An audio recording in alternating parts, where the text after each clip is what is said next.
La declaración ayer en el Supremo, lo hemos comentado en titulares, de la pareja de Díaz Ayuso y de su jefe de gabinete, han protagonizado la sesión de control en la Asamblea de Madrid, al menos para la izquierda. La presidenta prefirió seguir hablando del Gobierno de España. Alberto González Amador no es una víctima, es un caradura que se ha hecho de oro gracias a la ayuda de los delitos y de tanto decir que se va a escapar está pidiendo a gritos que le retiren el pasaporte. El novio tiene afición al fraude fiscal, la novia al fraude contable y el jefe de gabinete al fraude político. Con este trío, ¿qué puede salir mal, verdad? Delincan más despacio, porque antes los plenos los preparaba durante toda la semana y el día antes el miércoles, y ahora me tengo que levantar de madrugada porque es que todos los días nos levantamos con 5 escándalos nuevos. Son lo peor que ha tenido España.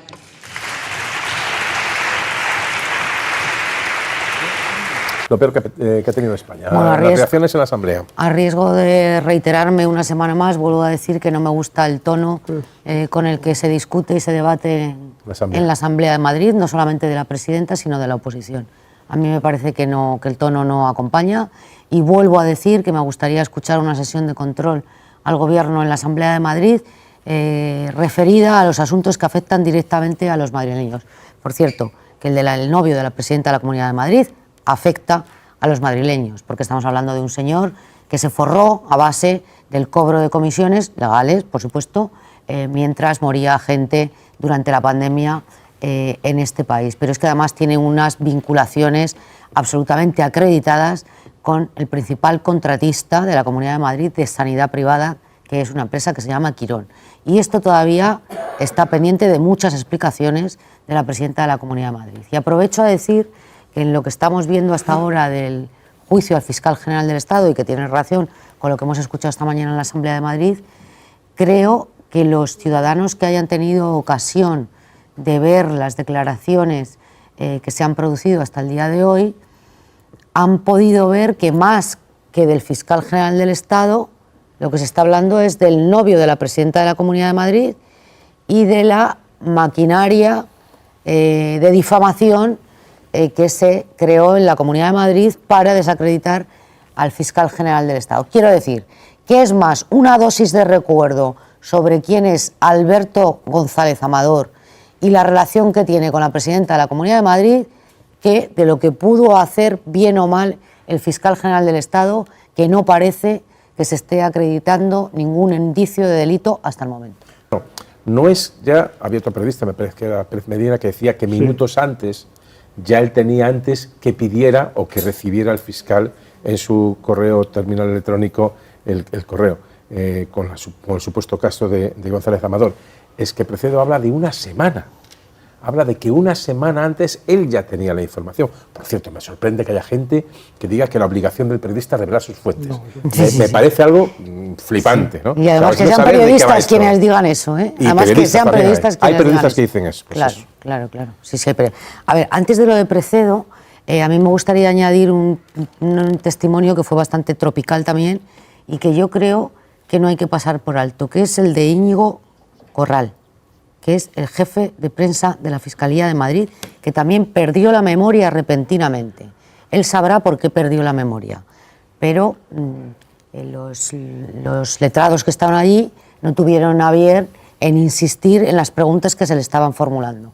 Pero creo que tanto sus silencios como sus gestos dubitativos y sus resoplidos son bastante elocuentes y pueden aportar también muchas pistas de qué pasó esa noche. Efectivamente, yo en alguna ocasión, aquí lo he dicho en este programa, Xavi, en el diario jugábamos con ventaja, porque sabíamos perfectamente que el fiscal general del Estado no era quien había filtrado ese correo ni los datos que había en ese correo. Que haya periodistas que se sorprendan por la declaración de mi compañero José Precedo de ayer, a mí me produce cierto sonrojo. Y que además entre esos periodistas están los que menos clase de periodismo pueden impartir a sus compañeros, me sonroja todavía mucho más. De las críticas que hay de miembros del Ejecutivo, por lo menos el presidente del Gobierno criticó aquí en Televisión Española a algunos jueces porque dice que quieren que hacer carrera política. Bien. Bueno, pues el ministro de Justicia, y eso ha sido muy criticado por asociaciones judiciales y por partidos políticos. Pues bien, el ministro de Justicia, Félix Bolaños, ha tenido también que escuchar cara a cara las críticas duras del presidente del Foro Judicial Independiente, que acusa al ministro de Justicia de atacar precisamente al Poder Judicial. Hay un intento de domeñar al Poder Judicial, de limar sus aristas y hacerlo más complaciente con un poder político a que incomodan los límites y contrapesos. Compañeros aquí presentes esperan que yo no pase por alto aprovechando que está usted aquí. Son las veces en que ha puesto en duda públicamente la imparcialidad y la independencia de los jueces, fundamentalmente los encargados de investigar los casos de corrupción que afectan al entorno del Gobierno. Algunos de esos jueces son asociados nuestros. Vamos a ver, es un juez en ejercicio. Esto puede abrir un debate. Digamos, si es con, digamos, unas formas como las que hemos escuchado, a mí me parece bien que en algún momento el Poder Judicial critica al Poder Político, legislativo judicial. Si se mantienen las formas, me parece perfecto. Me parece también, por lo tanto, perfecto que si los jueces quieren expresar su opinión crítica, lo hagan. Hombre, en el caso de las manifestaciones contra la ley de la amnistía, mejor esperar a que se conozca la ley antes de criticarla. Bueno, que se empiece a redactar cuando menos. Efectivamente. Pero, por lo tanto, los jueces deberán admitir que también sean objeto de crítica, porque parece que aquí se puede criticar al Legislativo y al Ejecutivo, pero no se puede criticar al Poder Judicial. López Talavera.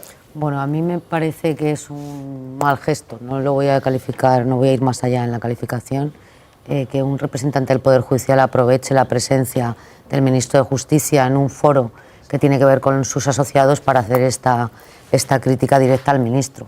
Ha tenido suerte que quien está al frente de la cartera de Justicia es un señor bastante educado, que encaja bien la crítica y que tiene unas formas exquisitas. Si hubiera sido otro igual, se hubiera ido de ese acto probablemente porque fue inapropiado el comentario. Dicho esto, a mí me parece que hay determinados magistrados que tienen la piel muy fina cuando gobierna la izquierda, pero que cuando gobierna la derecha no se manifiestan en estos términos. Y antes, cuando estaba aquí nuestro primer invitado, pensaba yo en la cantidad de descalificativos que empleó o Felipe González o Mariano Rajoy cuando los jueces investigaban causas de corrupción que tenían que ver con sus respectivos gobiernos y callaban y no montaban esta zapatiesta a la que estamos asistiendo en esta legislatura. Yo sinceramente creo que algunos magistrados tienen la piel muy fina y que este gobierno está aguantando demasiado la crítica del Poder Judicial, que es muy legítima, absolutamente legítima, pero que en determinadas actuaciones y foros y sobre todo instrucciones deberían de abstenerse de hacer esa crítica. Una cosa es la instrucción es tu trabajo y ahí debe ser... No, yo es que creo que las instrucciones no se deben de manifestar valoraciones políticas. Correcto. Y las hemos leído. Estupefacción, por ejemplo, recientemente y tal. Pero digamos, fuera de eso, si en una conferencia, si en una charla, si en una entrevista un juez manifiesta una crítica por el Poder Legislativo, porque no le gusta una ley que ha tramitado, insisto, deberían esperar a que se tramitase, perfecto. Si quiere criticar al Ejecutivo, a mí mientras se mantengan las formas, que yo sabéis que en eso soy muy constante, me parece perfecto. Ahora, lo que no se puede pretender es que tú puedas criticar al poder político y que el poder político no te pueda criticar a ti, Pedro. Estoy bastante de acuerdo. La Constitución establece que ni los militares ni los jueces pueden pertenecer a partidos políticos. Por lo tanto, eso ya introduce una limitación. Efectivamente, yo creo que los jueces pueden opinar sobre las reformas legislativas que hacen los gobiernos, sobre cuestiones jurídicas, pero tienen que respetar una línea roja que es no, entrometerse en debates de tipo partidista. Es muy difícil saber dónde se sitúa esa línea roja, pero a mí esa intervención de el presidente del Foro Independiente Judicial me ha parecido legítima, me ha parecido que es una crítica aceptable, pero desde el momento en que asumimos que él puede criticar al ministro en ese foro, pues también tenemos que aceptar que a veces el gobierno pueda mostrarse crítico con determinadas acciones de la justicia. Bueno, obviamente no soy una persona que sepa si ha sido el fiscal o no, o quién ha sido, me abstraigo de eso. Eso lo tendrá que determinar la justicia a partir de si considera que hay pruebas, pero creo que este juicio va a ser bastante paradigmático en lo siguiente. En tanto en cuanto no tenemos una prueba directa, que para mí es el tuétano de todo este asunto, una prueba directa habría sido que en los mensajes del móvil del fiscal dijera sí, pásale esto o no, me lo ha enviado no sé quién. En tanto no tenemos una prueba directa, ¿por qué digo que va a ser paradigmático? porque no sería la primera vez, por ejemplo, y abstrayéndonos mucho de esta cuestión en concreta, pero en algunos delitos, a partir de pruebas que se suelen llamar externas, es decir, de una reconstrucción externa, sí se ha llegado a inferir si una persona era culpable o no. Y yo creo que esto va a ser lo más polémico a posteriori de este juicio, sea cual sea la condena. Seguramente, perdón, si es condenado o no, seguramente si es condenado va a ser mucho más complicado. ¿Por qué? En tanto cuanto no tenemos esas pruebas, porque entre otras cosas se borraron, lo que ahí había en ese móvil que podía constituir prueba.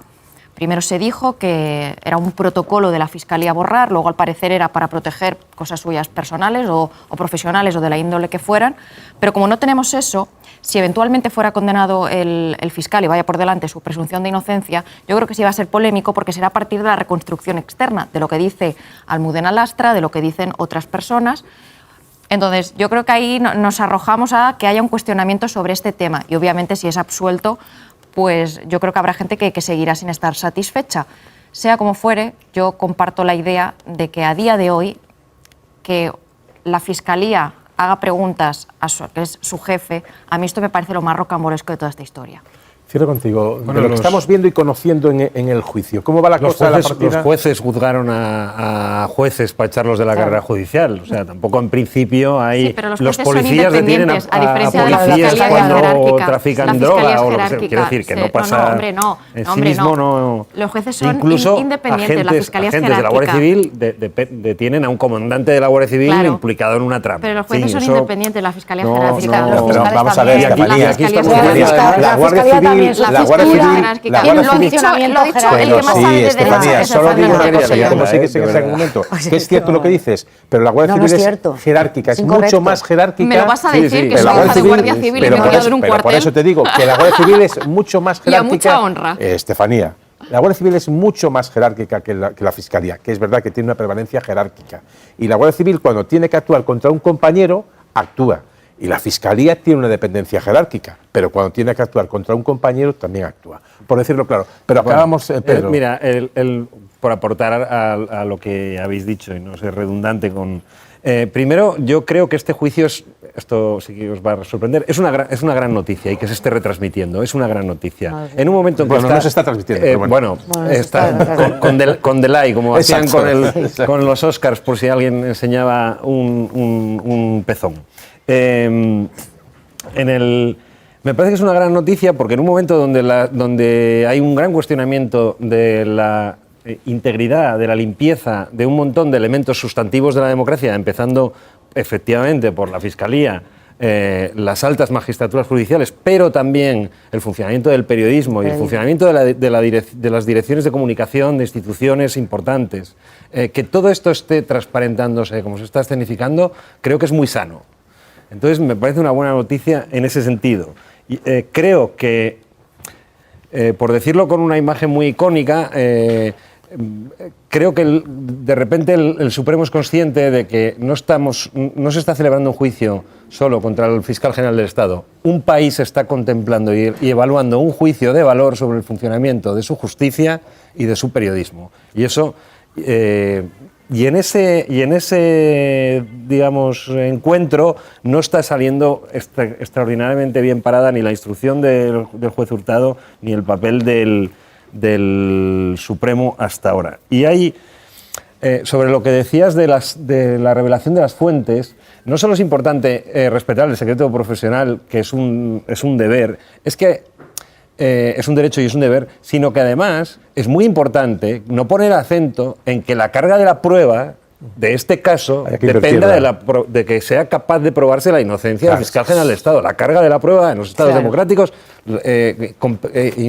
apela al que acusa. Por eso. Y en ese sentido... me parece como totalmente parvulario decir que si sabe usted quién filtra eso tiene que decirlo, ¿no? Porque el fiscal general no tiene por qué probar su inocencia. Y quiero decir solo otra cosa. Lo que estamos viendo en este juicio, y es una cosa que yo pienso desde hace mucho tiempo, es que el periodismo es un oficio más exigente que la justicia. Y me voy a explicar. El buen periodismo respecto a la buena justicia. Porque, de acuerdo a cómo funciona técnicamente un juicio, un tribunal puede desestimar pruebas. Es decir, y de hecho lo vemos hasta en las pelis, decirle a un jurado, no tenga en cuenta esa prueba, puede desestimar pruebas, pero un periodista no puede desver lo que ha visto, ni puede ignorar lo que sabe que es cierto. Por eso, los hechos ciertos son mucho más importantes que los hechos probados, y la verdad judicial no es lo mismo que la verdad periodística.